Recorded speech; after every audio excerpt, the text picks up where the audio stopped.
consacré à Gilmore Girls, j'ai écrit que je préférais Lorelai Gilmore à Emma Peel. Suite à cette déclaration, Mrs. Peel m'a contacté et m'a très gentiment fait remarquer que ce n'était pas sympa pour elle. Elle a ajouté que c'était tout de même elle qui avait fait naître mes premiers émois d'adolescent, mes premiers rêves érotiques, et qu'à ce titre, elle devait toujours avoir ma préférence. Il est donc normal qu'en plus d'un billet, elle ait les honneurs d'une nouvelle vidéo.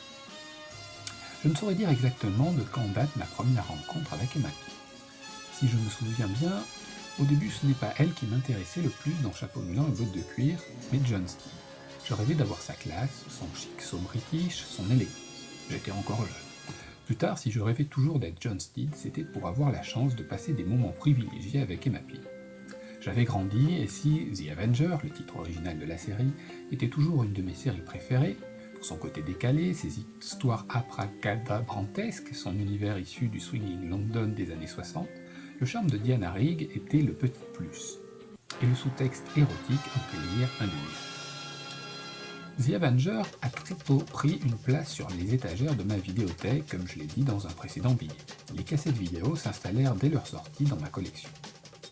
Pour la première fois, je découvris les aventures de Steed avant sa rencontre avec Emma Peel. Sa partenaire de l'époque s'appelait Cathy Gale. Les épisodes étaient tournés en studio, sur support vidéo, et n'avaient pas encore le petit grain de folie qui fait le charme de la série. Cette exploration de la préhistoire de la série me permit de me rendre compte de l'importance d'un homme dans le succès de Chapeau melon et bottes de cuir, Brian Clemens.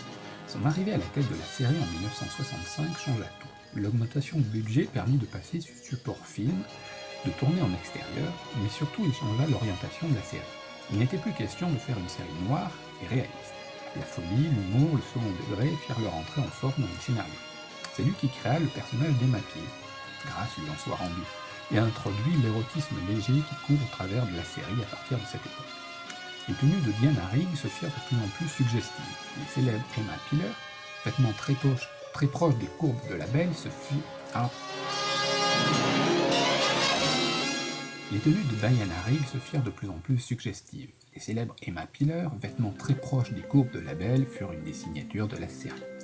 L'arrivée de la couleur en 1967 fit entrer la série dans son âge d'or, celui des histoires les plus folles et des situations les plus délirantes. Jamais Emma ne fut plus belle que dans ces épisodes, et en les revoyant aujourd'hui, je comprends pourquoi l'ado que j'étais il y a quelques années en fut bouleversé.